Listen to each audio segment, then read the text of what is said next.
ప్రజల నుంచి వచ్చినటువంటి అత్యుత్తమ స్పందన ఒక మాటలో చెప్పాలి అంటే ఆంధ్రప్రదేశ్ చరిత్రలో ఇంత షార్ట్ స్పాన్ ఆఫ్ పీరియడ్లో ఇన్ని లక్షల మందిని కోటి కుటుంబాలను నేరుగా కలిసి చైతన్యం చేసి ప్రభుత్వ నిర్ణయం ఏదైతే ఉందో మెడికల్ కాలేజీల్ని ప్రైవేట్ వ్యక్తుల చేతుల్లో పెట్టాలన్నటువంటి నిర్ణయానికి వ్యతిరేకంగా చైతన్యం చేసి వాళ్ళందరి చేత కూడా గవర్నర్ గారికి ఆనరబుల్ గవర్నర్ గారికి అప్పీల్ పెట్టించడం అన్నటువంటి అంశం రాష్ట్ర చరిత్రలోనే ఒక గొప్ప అధ్యాయమని దానికి సంబంధించినటువంటి అంశాలు మరొక మారు ప్రజలతో షేర్ చేసుకోవడానికి ఈరోజు మీ ముందుకు రావటం జరిగింది. నిన్నటి కార్యక్రమం మనం ఒకసారి రీక్యాప్ చేసుకుంటే ఈ కోటి సంతకాల ప్రజా ఉద్యమం ఏదైతే ఉందో మనం ఒకసారి రీక్యాప్ చేసుకుంటే చంద్రబాబు గారి ప్రభుత్వం ప్రైవేటైజ్ చేయాలన్నటువంటి నిర్ణయం తీసుకున్న తర్వాత జగన్మోహన్ రెడ్డి గారి పిలుపు మేరకు ఇది ఒక 2 నెలల పాటు నిరంతరం ప్రజల్లో ఉండి రచ్చబడ కార్యక్రమాలు పెట్టి ఇంటింటికి వెళ్ళి కుటుంబాలను కలిసి యువకులను కలిసి మేధావులను కలిసి తటస్థులను కలిసి ఇతర పార్టీ వాళ్ళను కలిసి అనేకమైనటువంటి న్యూట్రల్ ఆర్గనైజేషన్స్ను కలిసి ప్రజల్లో పెద్ద ఎత్తున మద్దతు కూడగట్టి సుమారుగా అక్టోబర్ 10వ తేదీ నుండి ఈ డిసెంబర్ 10వ తేదీ వరకు 1,04,00,000 సంతకాల సేకరణ 1,04,00,000 జస్ట్ అబౌవ్ దట్ సంతకాల సేకరణ జరిగింది. రాష్ట్ర ప్రజలందరికీ ఈ సందర్భంగా నేను ఒక విషయం చెప్పదలుచుకున్నాను. నేను బై అండ్ లార్జ్ రాష్ట్రంలో 1,60,00,000 కుటుంబాలు ఉన్నాయి. 1,60,00,000 కుటుంబాలు ఉన్నాయి. Out of this 1,60,00,000 families, 1,04,00,000 families came forward and they signed this governor's appeal.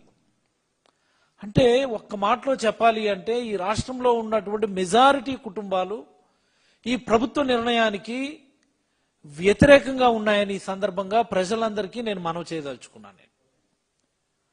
ఒక రకంగా చెప్పాలి అంటే ఒక్క మాటలో చెప్పాలి అంటే ఇది ఒక రకమైనటువంటి రెఫరెండం లాంటిది. ఇది ఒక రెఫరెండం లాంటిది.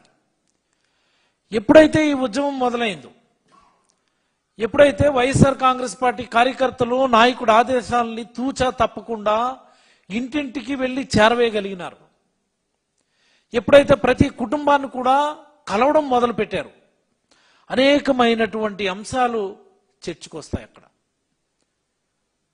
ఒక రాజకీయ పార్టీ కార్యకర్త, ఒక క్రమశిక్షణ కలిగినటువంటి వైఎస్ఆర్ కాంగ్రెస్ పార్టీ కార్యకర్త ఒక ఇంటికి సంతకం సేకరించడానికి వెళ్ళినప్పుడు మెడికల్ కాలేజీల ప్రైవేటీకరణ అంశంతో పాటు అనేకమైనటువంటి ఈ రాష్ట్ర పరిపాలన మీద ఉన్నటువంటి అంశాలు కూడా చర్చకొస్తాయి. పెన్షన్లు ఎలా ఇస్తున్నారు, చంద్రబాబు గారు చెప్పింది ఏంటి, ఈరోజు చేస్తున్నది ఏంటి, 50 సంవత్సరాలకు పెన్షన్ అన్నాడు, ఇస్తున్నారా లేదే? సంవత్సరానికి 3 గ్యాస్ బండ్లు అన్నారు, ఇస్తున్నారా లేదే? నిరుద్యోగులకి 3,000 రూపాయలు అన్నాడు నెల నెల, ఇస్తున్నారా లేదే? మహిళలకేమో 18 సంవత్సరాలు దాటితే 1,500 అన్నాడు, ఇస్తున్నారా లేదే? రైతు భరోసా 1 year ఎగ్గొట్టేశారు కదా, బాకీ ఉన్నారు కదా. అమ్మఒడి మీరన్న 100 1 year ఎగ్గొట్టేశారు కదా. ఈసారి ఇచ్చినా సరే 20 లక్షల మందికి ఎగ్గొట్టారు కదా. 84 లక్షల మందికి ఇవ్వాల్సినటువంటిది ఎంతమందికి ఇచ్చారు? ఎగ్జాక్ట్ ఫిగర్స్ ఇప్పుడు కూడా చెప్పరు లోకేష్ గారు, విద్యాశాఖ మంత్రిగా. అనేకమైనటువంటి అంశాలు చర్చకొస్తాయి. ఈ ప్రభుత్వం మీద బై అండ్ లార్జ్ ఒక రకమైనటువంటి నెగిటివ్ ఇంప్రెషన్లోకి ప్రజలు వచ్చారు కాబట్టి ఈ ప్రభుత్వంలో మాకు చెప్పినటువంటి హామీలు నెరవేర్చడం లేదు, ఈ ప్రభుత్వం మాకు వెన్నుపోటు పొడిచింది, ఈ ప్రభుత్వ పెద్దలు మాకు మోసం చేశారు, ఈ ప్రభుత్వ పెద్దలు మా మాటల్ని, మా వ్యధల్ని, మా బాధల్ని, మా ఇక్కట్లని, మా సమస్యల్ని ఎవరు కూడా పట్టించుకోవడం లేదు అన్నటువంటి ఒక డిఫాల్ట్, ఒక అబ్జర్వేషన్, ఒక ఫీలింగ్ డెవలప్ అయింది. కాబట్టి ఇన్ని కుటుంబాలు 1,04,00,000 కుటుంబాలు ముందుకొచ్చి సంతకాలు సేకరించినాయి. దాని ఫలితమే చంద్రబాబు గారు మీరు చేయించుకున్నటువంటి సర్వేలు, మేము చేయించుకున్న సర్వేలు కాదు కదా. ఈ మధ్య ఇది IITN సర్వే అని వచ్చింది. ఈ IITN సర్వే గురించి కూడా మనం మాట్లాడదు. మీ ప్రభుత్వం మీరు చేయించుకున్న సర్వే, మీరు చెప్పిన మాట, మీరేదో కష్టపడుతున్నారని మీరు అనుకోవడం, కలెక్టర్లు అందరూ కష్టపడుతున్నారని వాళ్ళు అనుకోవడం, in spite of all these efforts ఈ స్టేక్ హోల్డర్స్ ఎవరైతే ఉన్నారో, టెర్మినల్ బెనిఫిషరీస్ ఎవరైతే ఉన్నారో, ప్రజలు ఎవరు కూడా హ్యాపీగా లేరు, ఈ ప్రభుత్వం పట్ల వ్యతిరేకంగా ఉన్నారు, మీరే కదా చెప్పారు. మీరే కదా చెప్పారు. మీరు చెప్పినటువంటి ప్రజాభిప్రాయమే ఈరోజు వైఎస్ఆర్ కాంగ్రెస్ పార్టీ కోటి సంతకాల ప్రజా ఉద్యమంలో రిఫ్లెక్ట్ అయిందని నేనైతే తెలియజేస్తా ఉన్నాను. దాని రిఫ్లెక్షన్ ఇది. 1,04,00,000 కుటుంబాలు ముందుకొచ్చి ఒక రెఫరెండం మాదిరి ఒక సంతకంతో ఈ మెడికల్ కాలేజీలు ప్రైవేటీకరణ మేము వ్యతిరేకంగా ఉన్నాము, ఈ ప్రభుత్వ పనితీరుకు మేము వ్యతిరేకంగా ఉన్నాము, ఈ ప్రభుత్వ పెద్దలు మమ్మల్ని మోసం చేశారన్నటువంటి భావాన్ని వెలుబుచ్చారని నేనైతే మీకు తెలియజేయదలుచుకున్నాను. ఇదే ఆ రెఫరెండం. Very simple. దీనికి ఏం పెద్ద మనం బుర్రబద్దలు కొట్టుకోనక్కర్లే. సుమారుగా ప్రతి జిల్లాలో కూడా 4 లక్షల పైబడి 5 లక్షల పైబడి ప్రతి జిల్లాలో కూడా ఇంచుమించుగా సంతకాల సేకరణ జరిగింది. మీరు లెక్క పెట్టుకోండి. నేను వచ్చి మీరే మాట్లాడుతున్నారు. కలెక్టరల్ కాన్ఫరెన్స్ లో చంద్రబాబు గారు ఏదో ప్రజలకు వివరణ, ఏపీలో అంతవరకు లేనటువంటి ఒక కొత్త యాక్ట్ తీసుకొచ్చారు మీరు. కోఆపరేటివ్ సొసైటీస్ యాక్ట్ నుండి మ్యూచువల్లీ ఎయిడెడ్ కోఆపరేటివ్ సొసైటీస్ అని చెప్పి కొత్త యాక్ట్ తెచ్చారు, మ్యాక్స్ యాక్ట్ అని. మీరు రావడానికి ముందు వరకు అన్ని ప్రభుత్వ ఆధ్వర్యంలో ఉన్నటువంటి ఈ డైరీస్, రైతుల యొక్క డైరీస్, పాల ఉత్పత్తి డైరీలు అన్ని మ్యాక్స్ యాక్ట్ లోకి పంపించారు మీరు. ఆ తర్వాత అవేమో ప్రైవేట్ లిమిటెడ్ కంపెనీలుగా మారిపోయి ఆ డైరీలన్నీ కూడా ప్రైవేట్ వ్యక్తుల చేతుల్లోకి వెళ్ళిపోయాయి. ఇది వాస్తవం కాదా? ఆ రోజు కూడా మీరు చెప్పింది అదే. మ్యాక్స్ యాక్ట్లోకి వెళ్ళేప్పుడు ప్రభుత్వ అజమాయిషీ ఉంటుంది, ప్రభుత్వ నియంత్రణలోనే ఉంటాయి, ప్రైవేట్ వ్యక్తులు దీన్ని మేనేజ్ చేస్తారు, తద్వారా నష్టాలు రాకుండా ఇవి మెరుగవుతాయని చెప్పి మీరు చెప్పడం వాస్తవం కాదా? మీరు మ్యాక్స్ యాక్ట్లోకి పంపించినటువంటి ఒక్కటంటే ఒక్క డైరీ ఈరోజు ప్రభుత్వాన్ని తిరిగి తీసుకోగలిగే పరిస్థితి ఉందా? విజయ విశాఖ డైరీ అంటే విశాఖ డైరీ విశాఖపట్నం, విజయ డైరీ కృష్ణా జిల్లా, సంగం డైరీ గుంటూరు, ఒంగోలు, అన్ని. నెల్లూరు డైరీని అంటే మీరే మొత్తం డిఫంక్ చేయించారు. చిత్తూరు డైరీ, ఏ డైరీ ఇప్పుడు గవర్నమెంట్ ఆధ్వర్యంలో ఉంది? తీసుకోగలుగుతున్నామా మనం? కూడా ఇదే మాట చెప్పారు మీరు. మ్యాక్స్ యాక్ట్ వచ్చినప్పుడు, తీసుకొచ్చినప్పుడు ఇవన్నీ ప్రభుత్వ నియంత్రణలోనే ఉంటాయి,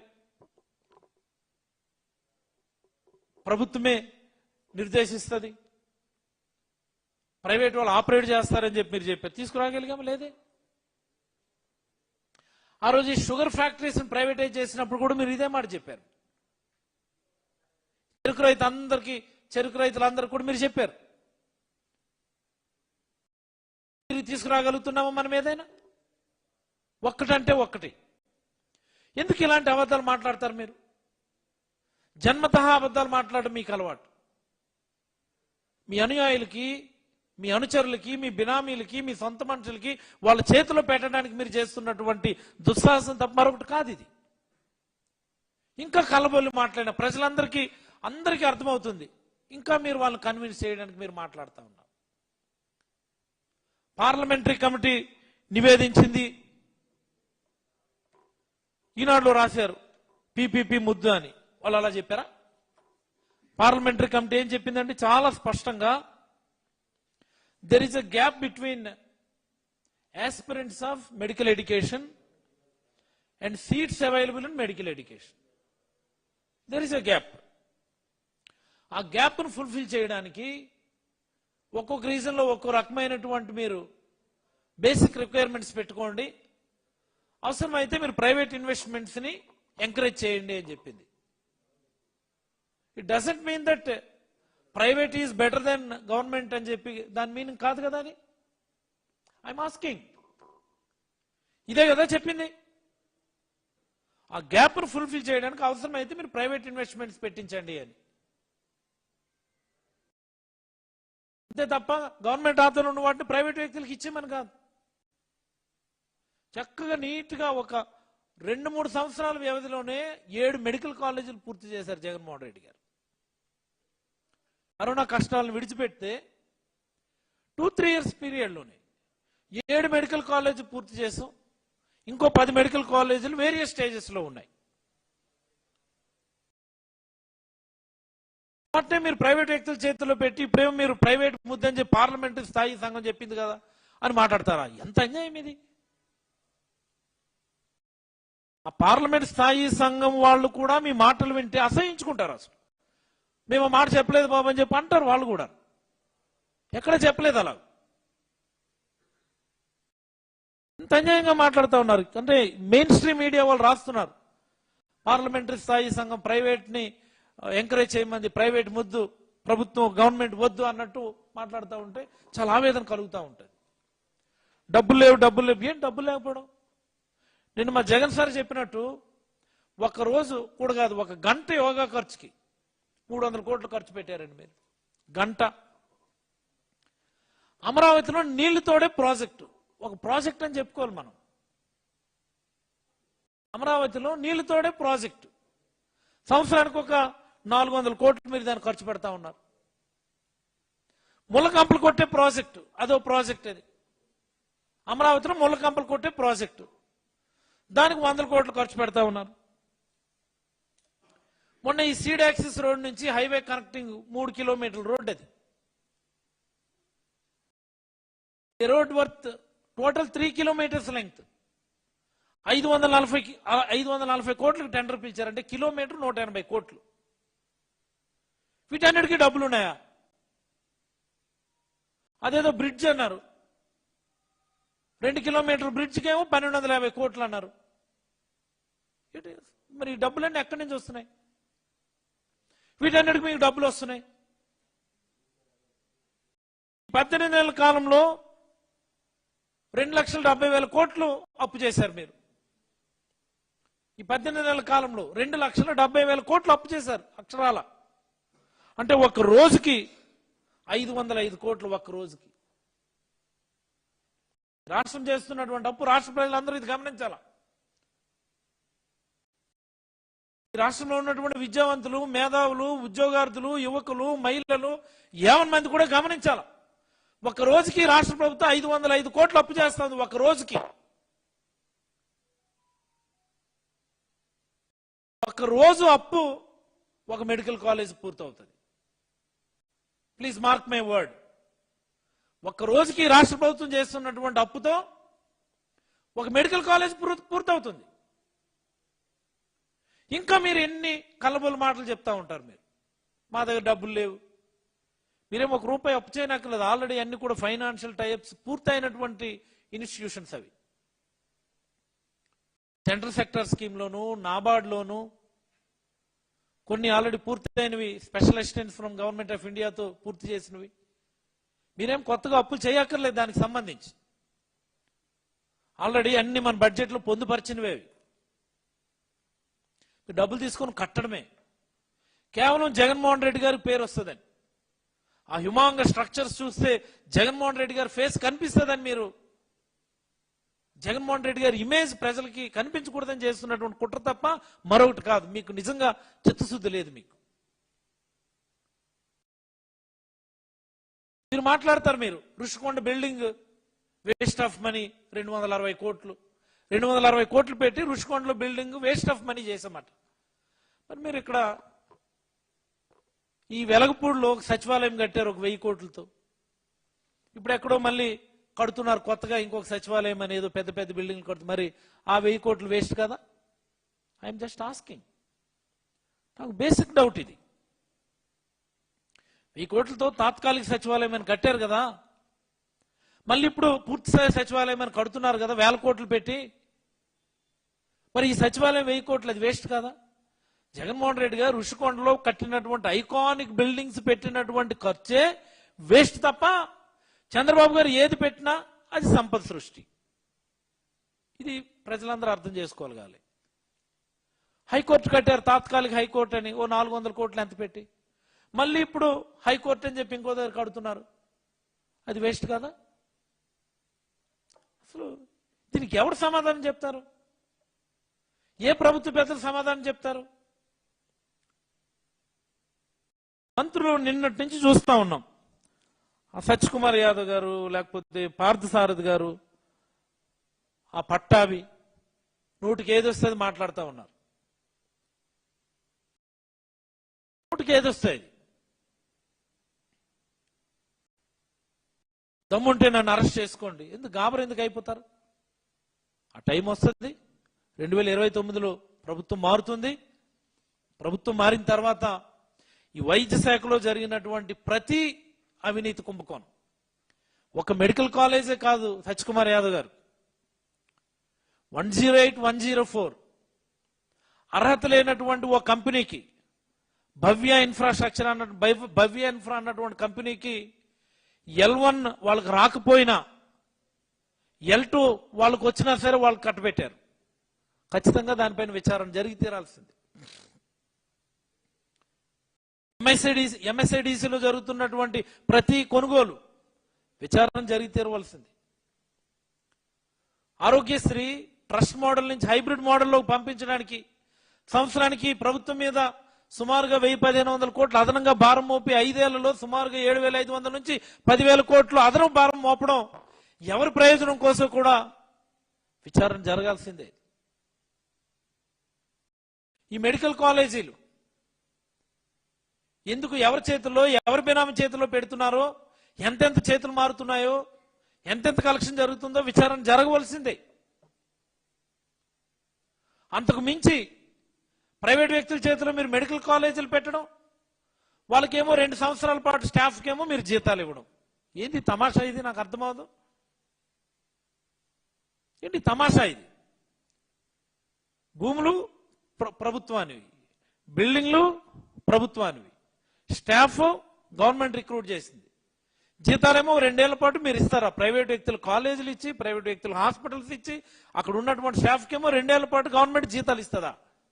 లాభాలేమో ప్రైవేట్ వాళ్ళకా, భారమేమో మళ్ళీ ప్రజలకా? చంద్రబాబు చాలా గొప్పగా చెప్తున్నారండి, 100% ఓపీ ఫ్రీ అని. ఓపీ ఫీజు ఎంతండి? 100, 200, 300 ఇదే కదా? 100 రూపాయలు లేదా 200 రూపాయలు, 300 రూపాయలు, ఇంకా సూపర్ స్పెషలిస్టు తోర్పు తురుము అనుకోండి 400, 500 ఓపీ ఫీజు. మరి హాస్పిటల్లో జాయిన్ అయిన తర్వాత జరిగేటటువంటి ఇన్వెస్టిగేషన్, ల్యాబొరేటరీ ఇన్వెస్టిగేషన్ గురించి మాట్లాడాయన, ప్రొసీజర్స్ గురించి మాట్లాడాయన, ఇన్పేషెంట్స్ ఛార్జెస్ గురించి మాట్లాడాయన, వీటి గురించి దేని గురించి మాట్లాడు? ఓపీ ఫ్రీ అంటే ఓపీ ఫ్రీగా చూపించి దోచేస్తారా ప్రజల్ని? మళ్ళీ మీరేమో గవర్నమెంట్ జీతాలు ఇస్తారా? ఒక కాలేజ్కి ఆన్ అండ్ యావరేజ్ ఒక నెలకు 5 నుంచి 6 కోట్లు అవసరం అవుతుంది. అంటే ఒక సంవత్సరానికి 60,000 నుంచి 70,000 కోట్లు అవుతుంది. 60 కోట్ల నుంచి 70 కోట్లు అవుతుంది. 2 ఏళ్ళకి 120 నుంచి 140 కోట్లు అవుతుంది ఒక్క కాలేజ్కి. మరి 10 కాలేజీలకి 1200 కోట్ల నుంచి 1400 కోట్లు అవుతుంది కదా జీతాలకి. 1200 నుంచి 1400 కోట్లు ఒక 2 సంవత్సరాలకి ఈ 10 కాలేజీలకి ప్రైవేట్ వ్యక్తులకు ఇచ్చిన తర్వాత మీరేమో జీతాల రూపంలో ఇస్తా ఉన్నారు. ఆ డబ్బులతో కూడా ఓ 2-3 కాలేజీలు పూర్తయిపోతాయి. గమ్మత్ ఇది. మీరు ప్రైవేట్ వ్యక్తులకి అప్పనంగా ఇస్తున్నటువంటి ఈ 2 ఏళ్ల జీతాలు ఖర్చుతో కూడా 2-3 మెడికల్ కాలేజీలు పూర్తయిపోయేటటువంటి అవకాశం ఉంది. చూసారా ఇక్కడ గమ్మత్తు? ఈ స్కామ్ కాదా?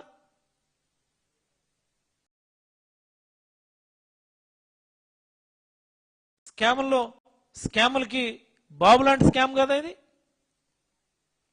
ఇన్ని అన్యాయాలు చేయటం, ప్రజల ముందుకు వచ్చి ఇదో గొప్ప విధానం, ఇది ఒక విజనరీ అంటాడు. విజనరీ కాదు, అది విషనరీ. అది that's not visionary, that is visionary. విషంతో కూడినటువంటి చేసే పనులు అవి, విషం చిమ్మి చేసేటటువంటి పనులు, పేదల మీద కక్షతో చేసేటటువంటి, పేదల మీద కోపంతో చేసేటటువంటి పనులు అవి. అందుకే దాన్ని విజనరీ కాదు, విషనరీ అని చెప్పాను అలా నేను అంటాను. ఇలా చెప్పుకుంటూ పోతే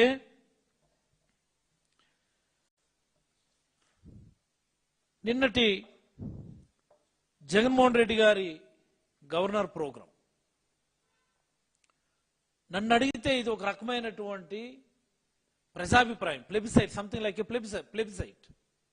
ఈ ప్రభుత్వం తీసుకుంటున్నటువంటి నిర్ణయం సరైనదా కాదా, మీరు మాకు మద్దతు తెలుపుతారా లేదా అనుకోనంటే పెద్ద ఎత్తున ప్రజలు 1,04,00,000 మంది, 1,04,00,000 కుటుంబాలు ముందుకొచ్చి, నాట్ ఓన్లీ ఈ పబ్లిక్ నుంచి వచ్చినటువంటి రెస్పాన్స్ కాదు, ఇతర సంఘాలు, ఇతర ఆర్గనైజేషన్, మీకు బాగా కొట్టినటువంటి గతంలో మీకు బాగా కొట్టి మిమ్మల్ని లేపి మీరు విజనరీ అని మీకు పొగిడినటువంటి వ్యక్తులు కూడా ఈరోజు మీ పద్ధతుల్ని వ్యతిరేకిస్తున్నారు. ఇది చాలా తప్పు అని, ఇది చాలా తప్పు, చాలా అన్యాయం, జగన్మోహన్ రెడ్డి గారు తీసుకున్నటువంటి స్టాండ్ కరెక్ట్, మేము దానికి మద్దతు తెలుపుతామని చెప్పి ఈరోజు ఈ రాష్ట్రంలో ఉన్నట్టు కమ్యూనిస్ట్ లాంటి వాళ్ళు, ప్రజా సంఘాలు, న్యూట్రల్ ఆర్గనైజేషన్స్, మేధావులు అందరూ కూడా జగన్మోహన్ రెడ్డి గారి నిర్ణయాన్ని బలపరుస్తూ ఉన్నారు.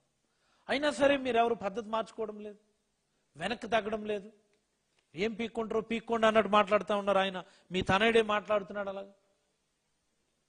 తిరిగి మళ్ళీ వైఎస్ఆర్ కాంగ్రెస్ పార్టీ వాళ్ళ భాష చూడండి ఎలా ఉందని చెప్పి తిరిగి మాట్లాడుతూ ఉన్నారు. దీనిపైన న్యాయ పోరాటం చేస్తూ కోర్టులో ఇదే అంశాలని కోర్టులో వేసి ఖచ్చితంగా ఛాలెంజ్ చేసే పరిస్థితి ఉంటుంది రేపు.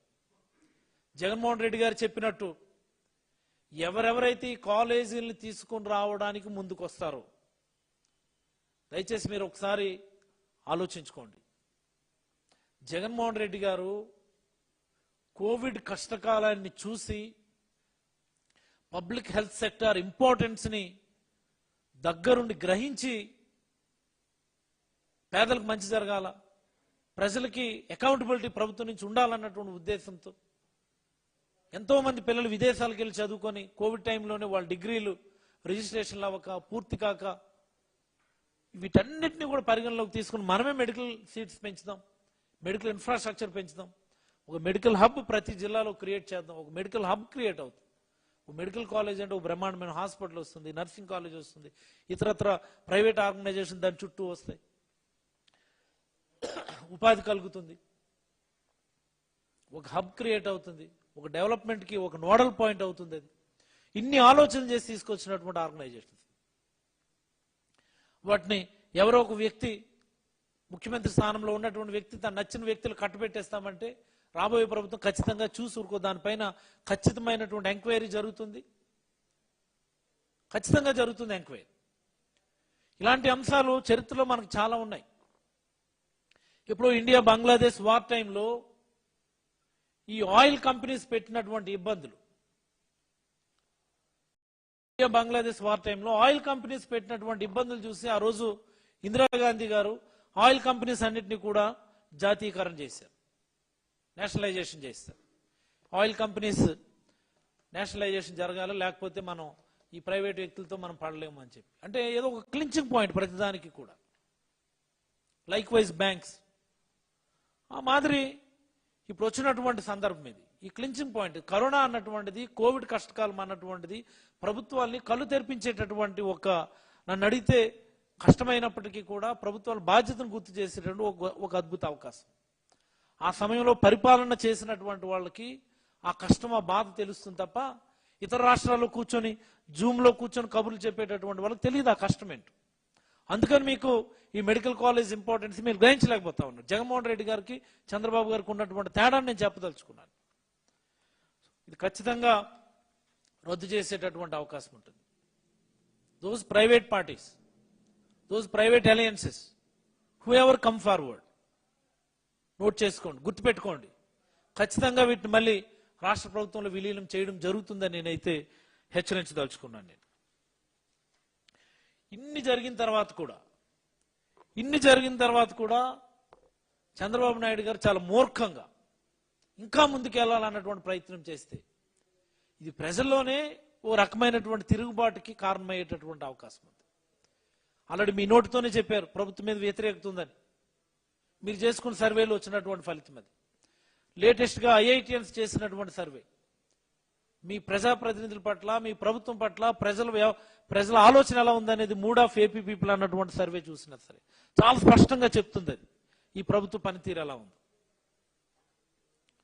రాబోయే రోజుల్లో ఏదైతే ఈ స్ఫూర్తి కనబరిచారు వైఎస్ఆర్ కాంగ్రెస్ పార్టీ కార్యకర్తలు ఈ ప్రైవేటైజేషన్ అన్నటువంటి అంశం మీద, ఇదే స్ఫూర్తిని మనందరూ కూడా కొనసాగించి ముందుకెళ్లాల్సినటువంటి అవసరం ఉంది. ఈ సమైక్యతను మనం ముందుకు తీసుకెళ్లాల్సినటువంటి అవసరం ఉంది. ఈ సెన్సిబిలిటీతోనే మనం ముందుకెళ్లాల్సినటువంటి అవసరం ఉంది. రాబోయే రోజుల్లో ఈ రకమైనటువంటి ప్రజా వ్యతిరేక విధానాలు ఈ ప్రభుత్వం అనేకం చేస్తా ఉంది. రెడ్ బుక్ అని మనపైన చేస్తున్నటువంటి దురాగతాలు, దౌర్జన్యాలు కావచ్చు, సూపర్ 6 అని చెప్పి ప్రజలకు చేసినటువంటి మోసాలు కావచ్చు. ఇప్పుడు కానీ మనం కళ్ళు మూసుకొని కూర్చుంటే రోడ్లు ప్రైవేట్ వ్యక్తులకు ఇస్తానంటా ఉన్నాడు, ఇరిగేషన్ ప్రాజెక్ట్ ప్రైవేట్ వ్యక్తుల చేతిలో పెడతానంటా ఉన్నాడు, లిఫ్ట్ ఇరిగేషన్ స్కీములు ప్రైవేట్ వ్యక్తుల చేతిలో పెడతానంటా ఉన్నాడు, హార్బర్లు ప్రైవేట్ వ్యక్తుల చేతిలో పెడతానంటా ఉన్నాడు, పోర్టులు ప్రైవేట్ వ్యక్తుల చేతిలో పెడతానంటా ఉన్నారు, టూరిజం హోటల్స్, టూరిజం ల్యాండ్స్ అన్ని కూడా ప్రైవేట్ వ్యక్తుల చేతిలో ఆల్రెడీ పెట్టేశారు. మరి ఇంక రాష్ట్రంలో ప్రజల ఆస్తిగా చెప్పుకోవడానికి మిగిలేది ఏమి కూడా ఉండే పరిస్థితి లేదు.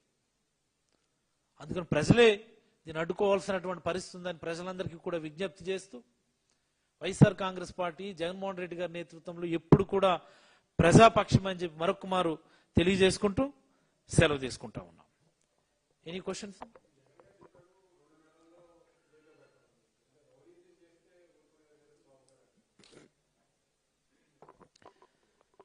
రౌడీయిజం ఎవరు చేస్తున్నారు? రౌడీయిజం ఎవరు చేస్తున్నారో మీరు ఒకసారి గమనించుకోండి. మీరు ఈరోజు ఈ రాష్ట్రంలో పెట్టుబడులు రాకపోవడానికి ప్రధాన కారణం, ఒకసారి మీడియా మిత్రులందరూ కూడా దీన్ని ప్రధానంగా ప్రజల్లోకి తీసుకుని వెళ్ళాలి. ఈరోజు పప్పు బెల్లాల్లాగా భూములు పంచాల్సినటువంటి అవసరం ఎందుకు వచ్చింది ఈ రాష్ట్రంలో? పప్పు బెల్లాల్లాగంటే ఎకరా 99 పైసలు, ఎకరా 10 పైసలు, ఎకరా సంవత్సరానికి 99 రూపాయలు లీజు. ఈ మాదిరి పప్పు బెల్లాల్లా పంచినప్పటికీ కూడా పెట్టుబడిదారులు ఈ రాష్ట్రానికి రావడానికి ఎందుకు భయపడుతున్నారనేది మీరు ఒకసారి గమనిస్తే గవర్నమెంట్ చేస్తున్నటువంటి దౌర్జన్యం, ప్రభుత్వ పెద్దలు చేస్తున్నటువంటి దౌర్జన్యం, అదానీ లాంటి ఇన్వెస్టర్కి సంబంధించినటువంటి క్యాంప్ ఆఫీస్ ని దాడి చేసి డిస్మాంటిల్ చేసి ప్రొడక్షన్ ఆపింది ఎవరు? తెలుగుదేశం ఎమ్మెల్యేలు, తెలుగుదేశం ఎమ్మెల్యే అనుచరులు కాదా? జిందాల్ లాంటి ఒక పెట్టుబడిదారుని, జిందాల్ లాంటి ఒక పారిశ్రామికవేత్తని జైల్లో పెట్టించే ప్రయత్నం చేసి భయపెట్టి రాష్ట్రం నుంచి బయట పంపించేయాలని ప్రయత్నం చేసింది ఎవరు? ఈ ప్రభుత్వ పెద్దలు కాదా? ఒక చెట్టినాడు సిమెంట్ వాళ్ళ ఇండస్ట్రీకి తాళం వేసేలేదా? ఒక ఎల్ఎన్టీ వాళ్ళు వాళ్ళ ప్రొడక్షన్ ఆపేసి తాళం వేసేలేదా? ఒక బ్రూవరీ కంపెనీ శ్రీకాకుళం జిల్లాలో మరి మేము వ్యాపారం చేయలేము ఇక్కడని చెప్పి చేతులెత్తాడు, వాస్తవం కాదా? ఈ ప్రభుత్వం చేస్తున్న దాడులు, ఈ ప్రభుత్వం చేస్తున్నటువంటి అన్యాయాలకు భయపడి ఏ పారిశ్రామికవేత్త కూడా ఈ రాష్ట్రానికి రావడానికి భయపడితే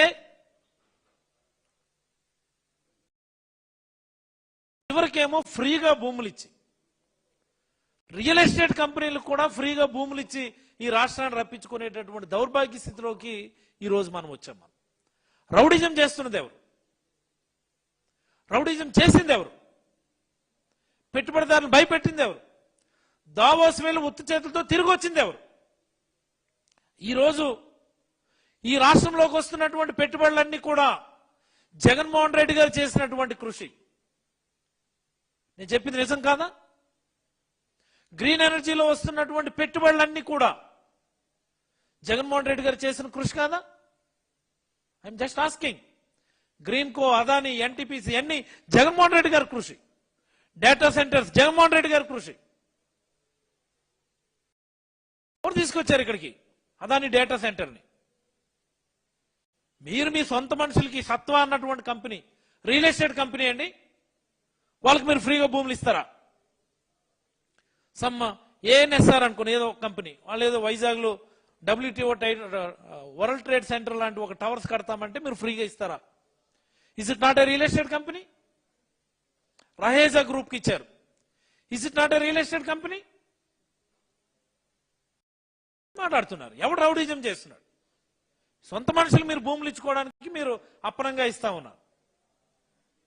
ఏం చెప్తున్నది, ప్రభుత్వ ఆధ్వర్యంలో ప్రజల సొమ్ముతో నిర్వహించినటువంటి కాలేజీలు ప్రైవేట్ వ్యక్తులకి అప్పనంగా కట్టుబెడితే ప్రభుత్వం తిరిగి టేక్ ఓవర్ చేసుకుంటామంటుంది. Yes, that is our stand. అందుకే ముందుగానే ఆ వ్యక్తులు కూడా చెప్తున్నాం మేము, ఇందులో ఎలాంటి లుక్ బ్యాక్ లేదని చెప్పి నేనైతే తెలియజేయదలుచుకున్నాను.